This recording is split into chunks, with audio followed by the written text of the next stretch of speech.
आप सभी को जय मसीह की। और मुझे पूरा विश्वास है आप सभी परमेश्वर के नाम में आशीषित होंगे। तो दोस्तों, आप इनको जानते ही होंगे जो कि परमेश्वर के दास हैं, जिनका नाम आचार्य विकास मसीह है, जो कि प्रभु यीशु मसीह का प्रचार करते हैं। और किस प्रकार से इन्होंने अपने इस वीडियो में प्रभु यीशु मसीह के बारे में बताया, और साथ ही दोस्तों इन्होंने ये भी बातें की जो कि धर्म को लेकर, और किस प्रकार से जो विरोधी लोग हैं हमेशा मसीह लोगों पर सवाल खड़े करते हैं, और हमेशा यही कहना है उनका कि जो मसीह लोग हैं वो लोगों का धर्म परिवर्तन का काम करते हैं, लोगों को लालच दिया जाता है। और मैं आपको बता दूं दोस्तों कि इन्होंने अपनी वीडियो में किस प्रकार से इसी को लेकर बातें कही, मैं आप लोग को आगे इस वीडियो में सुनाने वाला हूं। तो दोस्तों, आपसे हम्बल रिक्वेस्ट है कि आप इस वीडियो को ज़्यादा से ज़्यादा शेयर करना, लाइक करना, ताकि दोस्तों काफ़ी ऐसे लोग हैं जो कि अंधकार में हैं और सच्चाई को नहीं जाते हैं दोस्तों, और इस वीडियो के माध्यम से वो लोग सच्चाई को जाने। तो दोस्तों, आप इस वीडियो को पूरा देखिए, उसके बाद फिर हम बात करेंगे। एक बार मैं ट्रेन में यात्रा कर रहा था। एक आदरणीय संत उस ट्रेन में मेरे साथ यात्रा कर रहे थे। जैसे उन्हें पता चला कि मैं एक मसीही सेवक हूं, वो आराम से लेटे थे, लेकिन उनकी जिज्ञासा बढ़ गई। एक जिज्ञासा बढ़ गई, आप मसीह सेवक हैं, मैं आपसे कुछ पूछना चाहता हूं। मैंने बड़ी निम्रता के साथ, बड़ी विनम्रता के साथ उससे कहा, जरूर, अगर मेरे पास प्रश्न का उत्तर होगा मैं आपको उत्तर दूंगा। प्रश्न रखा गया कि आप ईसाई लोग, आप क्रिश्चियन लोग, मसीह लोग क्यों अपने धर्म का प्रचार करते हैं? आपको जब भी मौका मिलता है कभी पर्चा बांटते हैं, कभी किताब बांटते हैं, कभी बाजारों पर, कभी सड़कों पर, कभी खुले में, कभी कहीं भी शुरू हो जाते हैं। और मुझे मालूम है मैं जब आपसे ये प्रश्न पूछ रहा हूं, अब आप, मैंने आदरणीय मित्र से सवाल पूछा। मैं आपको इसका उत्तर बताना चाहता हूं कि हम अपने धर्म का प्रचार क्यों करते हैं, लेकिन मैं आपसे एक प्रश्न पूछना चाहता हूं, धर्म है क्या? धर्म है क्या? और परमेश्वर का धर्म क्या है? क्या आप एक सफेद पेपर पर लिख देंगे कि परमेश्वर का धर्म यह है? क्या आप परमेश्वर की जाति ठहरा सकते हैं? क्या आप परमेश्वर का धर्म ठहरा सकते हैं? उन्होंने कहा, नहीं, हम परमेश्वर को किसी धर्म से बांध नहीं सकते। मेरे प्रियो, आदरणीय संत कबीरदास जी कहते हैं, प्रेम धर्म का मूल है और पाप मूल अभिमान। जहां दया वहां धर्म है, और जहां क्षमा वहां आप। परमेश्वर वहां है जहां प्रेम है। मेरे प्रियो, यीशु मसीह कौन है? एक बड़ा विषय है। यीशु ने कहा, तुम मुझे क्या कहते हो? कोई संत कहता है, कोई ईसाइयों का परमेश्वर कहता है, हा? कोई कहता है, अरे वो तो अंग्रेजों का परमेश्वर है। अंग्रेजों का परमेश्वर कैसे हो गया? क्या परमेश्वर केवल अंग्रेजों के लिए है? जिस परमेश्वर ने स्वर्ग को बनाया, जिसने चंद्रमा को बनाया है, जिसने चांद को बनाया, जिसने सूर्य को बनाया, किसी विशेष जाति के लिए, किसी विशेष धर्म के लिए? कभी नहीं। वो परमेश्वर सबका है। अगर भलाई है तो सबके लिए है। इसलिए भारतीय दर्शन, भविष्य महापुराण, प्रतिसर्ग भरतखंड, प्रभु यीशु मसीह के जन्म से पूर्व, इससे पहले यीशु मसीह का जन्म हो, उसकी भविष्यवाणी भारतीय दर्शन शास्त्र में लिखी गई। उसका परिचय भारतीय दर्शन शास्त्र में किया गया। श्वेतवस्कत्रम ईशपुत्रम क्वारी गर्भ संभवम ईसा मसीहा इति मम नाम प्रतिष्ठनम। श्वेतवस्कत्रम, निष्कलंक परमेश्वर संसार में आएगा, निष्कलंक परमेश्वर देधारित होगा। ईशपुत्रम, वो परमेश्वर का सामर्थ होगा, द फुलनेस ऑफ गॉड, पूर्ण परमेश्वर। कोई संत नहीं होगा, कोई महात्मा नहीं होगा, कोई गुरु पीर पैगंबर नहीं होगा। Fullness of God, the complete God. ईशपुत्रम क्वारी गर्भ संभवम, जिसका जन्म क्वारी कन्या से होगा, और उसका नाम ईसा मसीहा इति मम नाम प्रतिष्ठितम। संसार के सब नामों से बढ़कर यीशु मसीह नाम रखा जाएगा। इसलिए प्रकाश प्रेरितों के काम पुस्तक 4:12 में लिखा है, आसमान के नीचे पृथ्वी पर बहुत सारे नाम हैं, लेकिन जिस नाम से उद्धार है वो नाम केवल यीशु मसीह का नाम। क्यों? क्योंकि उसने हमारे लिए एक यज्ञ किया है। प्रजापति यज्ञ यज्ञसम तद्रक्तम परमात्मम पुण्यदान मलयाग्नम सर्व पाप परिहरो रक्त प्रक्षणम आवश्यम पुरोहित यज्ञ यज्ञस्सा। उस परमेश्वर ने हमारे लिए एक यज्ञ किया है। उस यज्ञ में उसने हमारी नग्नता को, हमारे अधर्म को ढका है, हमारे झूठ को ढका है, हमारी बुराइयों को, हमारे पाप को। यीशु मसीह, हम बात करें यीशु मसीह जिंदा हो गया। अरे यीशु मसीह आया क्यों? अभी हम इस बात को नहीं करेंगे कि यीशु मसीह मुर्दों में से जी उठा। अभी हम बात करेंगे यीशु मसीह संसार में आया क्यों आया? उसने कहा, मैं इसलिए आया हूं कि तुम जीवन पाओ और बहुतायत का जीवन पाओ। क्यों? मैं आपको बताता हूं। बाइबल कहती है जब परमेश्वर ने मनुष्य को बनाया था, अपनी समानता में बनाया था। मनुष्य के जीवन में खोट नहीं था, पाप नहीं था, बुराई नहीं थी, वो परमेश्वर की समानता में था। वचन बताता है परमेश्वर जब अदन की वाटिका में आदम और हव्वा से मिलने आता था, उनके साथ एक संगति होती थी। प्रत्येक दिन परमेश्वर आदम और हव्वा से मिलता था, लेकिन एक दिन, वन डे, जब परमेश्वर आदम और हव्वा से मिलने के लिए आया, बाइबल कहती है आदम और हव्वा छिपने लगे और डरने लगे, क्योंकि उन्होंने पाप किया, उन्होंने परमेश्वर की अनाज्ञाकारिता की, उन्होंने परमेश्वर के सिद्धांत को तोड़ दिया, परमेश्वर के उपाय को तोड़ दिया, उन्होंने बुराई की, अधर्म इस संसार में आ गया, पाप इस संसार में आ गया। इसलिए मनुस्मृति अध्याय 2 में लिखा है पापम पापात्मा पाप कर्मा पाप संबत त्राहिमा में पुंडक्षाम सर्व पाप हरे हरे। ये परमेश्वर में पापी हूं, पाप कर रहा हूं।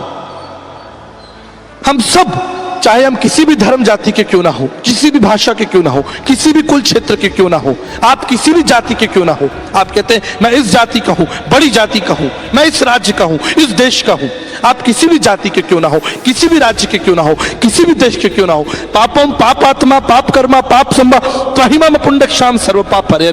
हम सब पापी हैं। बाइबल कहती है सबने पाप किया, एक भी ऐसा नहीं है जिसने पाप नहीं किया। श्रीमद् भागवत रहस्य में डोंगरे जी महाराज कहते हैं मन, वचन और कर्म से हर व्यक्ति पापी है। अब इस पाप का उपाय क्या है? इससे कैसे बचेंगे? बाइबल कहती है आदम और हव्वा ने अपने पाप को ढकने के लिए क्या बनाया?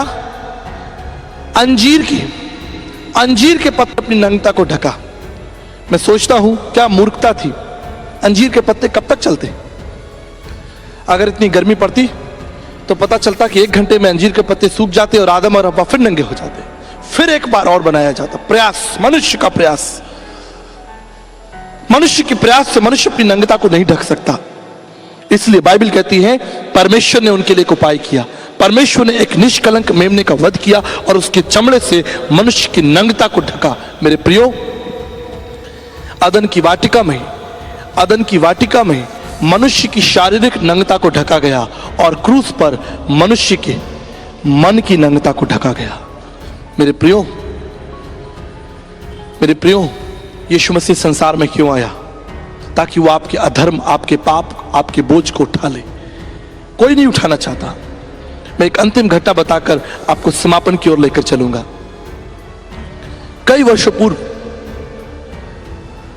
मैं अपने एक मित्र से, जब मैं 4th क्लास में पढ़ता था, एक खिलौना मांग कर ले आया, एक टॉय मांग कर ले आया, इस विश्वास के साथ कि मैं कल ये खिलौना तुमको वापस कर दूंगा। जब मैं उस दिन उस खिलौने से खेल रहा था, वो खिलौना टूट गया। पहले ही दिन वो खिलौना टूट गया।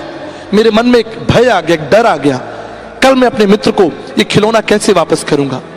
वो मुझसे लड़ेगा, मुझे मारेगा, मुझे सताएगा। मेरे मन में एक भय, एक डर आ गया। मैं सारा दिन रोता रहा, सारी शाम रोता रहा। शाम को 8 बजे मेरे पिताजी जब ऑफिस से घर आए, उन्होंने मुझे देखा। वो बहुत थके हुए थे, निराश थे, दिन भर की थकान उनको थी, लेकिन उन्होंने आते ही मुझे देखा, मेरे आंसुओं को पोंछा। वो गंभीर हो गए। क्या हुआ? मैंने अपने पिता को सारी घटना बता दी। मेरे प्रियो, मैं रो रहा था, लेकिन मेरे पिताजी हंसने लगे। उन्होंने मेरे आंसुओं को पूछा, जैसे प्रभु के दास ने बताया कि उसने हमारे आंसुओं को इकट्ठा किया है।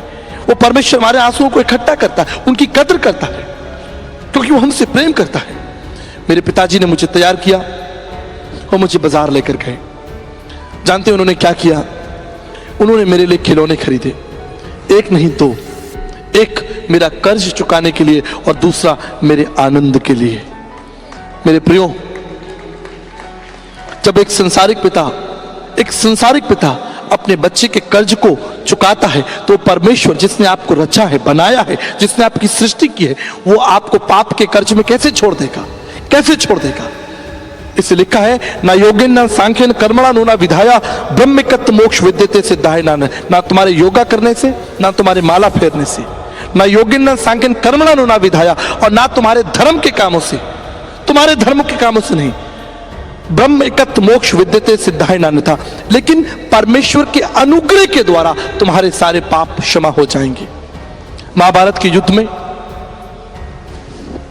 अर्जुन ने श्री कृष्ण से पूछा था, मेरे अधर्म कैसे क्षमा होंगे, मेरे पाप कैसे क्षमा होंगे? श्री कृष्ण ने कहा तुम्हें शरणम गच्छ सर्वभावेन भारतनम तत्प्रसादनम पश्याशिति शाश्वतम। गीता उसका 18 अध्याय 62 श्लोक। तुम्हें शरणम गच्छ सर्वभावेन भारतनम तत्प्रसादनम पश्याशिति शाश्वतम। उस परमेश्वर के अनुग्रह के द्वारा, अर्थात मनुष्य अपने प्रयास, अपने धर्मों से अपनी नग्नता को नहीं ढक सकता, उसे परमेश्वर के अनुग्रह की आवश्यकता है। और मेरे प्रियो, वो अनुग्रह आज से 2000 साल पहले क्रूस के ऊपर प्रकट किया गया। यीशु ने कहा मेरा अनुग्रह तुम्हारे लिए काफी है। वो नंगा किया गया ताकि हमारे तन पर कपड़े हों, वो अधर्मी बन गया ताकि हम धार्मिक हो जाएं, वो हमारे लिए शून्य बन गया ताकि हम शिरोमणि बनाए जाएं। मेरे प्रियो, वो यीशु मसीह जीवित है। वो मारा गया, गाड़ा गया, लेकिन तीसरे दिन जीवित हुआ। हालेलुया। वो जीवित है और युगानुयुग तक जीवित है। यीशु मसीह सिद्धांतों में जीवित नहीं है। मैं एक इंजीनियर हूं, मैं एक पीएचडी होल्डर हूं। You can not make me fool. आप मुझे मूर्ख नहीं बना सकते। यीशु मसीह केवल सिद्धांतों में, कल्पनाओं में, भावनाओं में जीवित नहीं है, लेकिन वो इतिहास में जीवित है। मेरे प्रियो, इस संसार में बड़े बड़े कारनामे हुए, बड़े बड़े दार्शनिक तत्व ऋषि सम्राट आए, इतिहास उन्हें भूल गया। उनके नाम इतिहासों की पुस्तक में बंद हो गए। युग आए, लोग बदल गए, भूल गए, लेकिन यीशु मसीह आज भी जीवित है। क्यों? क्योंकि वो जीवित परमेश्वर है। तो दोस्तों, जैसा कि आप लोगों ने इस वीडियो में देखा कि जो परमेश्वर के दास है, किस प्रकार से उन्होंने एक घटना के बारे में बताया और उन्होंने किस प्रकार से धर्म को लेके, जाति को लेके बातें कही, जैसा कि आप लोग ने वीडियो में सुना। और आपको पता ही दोस्तों कि आज किस प्रकार से काफ़ी सारे लोग हैं जो कि धर्म में, जाति में बट गए हैं। मैं आपको बता दूं दोस्तों कि कोई भी धर्म, कोई भी जाति आपको स्वर्ग नहीं ले जा सकता है सिवाय यीशु मसीह के। और आपको पता है दोस्तों कि परमेश्वर ने कोई धर्म, कोई जाति नहीं बनाया। पर हम अक्सर देखते हैं दोस्तों कि किस प्रकार से जो मसीह लोग हैं, कभी लोगों को प्रभु यीशु मसीह के बारे में बताते हैं तो किस प्रकार से उनके ऊपर यही सवाल खड़े किए जाते हैं कि ये लोग धर्म परिवर्तन का काम करते हैं, ये लोग लोगों को लालच देने का काम करते हैं। पर मैं आपको बता दूं दोस्तों कि असलियत में ऐसा कुछ भी नहीं होता दोस्तों। कोई धर्म नहीं बदलता है, लोगों का जीवन बदलता है। लोग पाप में या कोई गलत काम करते हैं दोस्तों, उससे वो मन फिरा के सच्चाई की ओर जाते हैं, सच्चे परमेश्वर की ओर जाते हैं दोस्तों।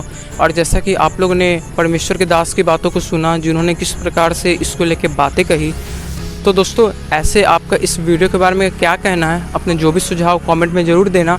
इस वीडियो को आप ज़्यादा से ज़्यादा शेयर करना, लाइक करना और इस प्रकार की वीडियो को देखने के लिए हमारे चैनल को सब्सक्राइब कर देना। तो दोस्तों, हम मिलते हैं फिर से एक नई वीडियो के साथ। तब तक के लिए आप सभी को जय मसीह की।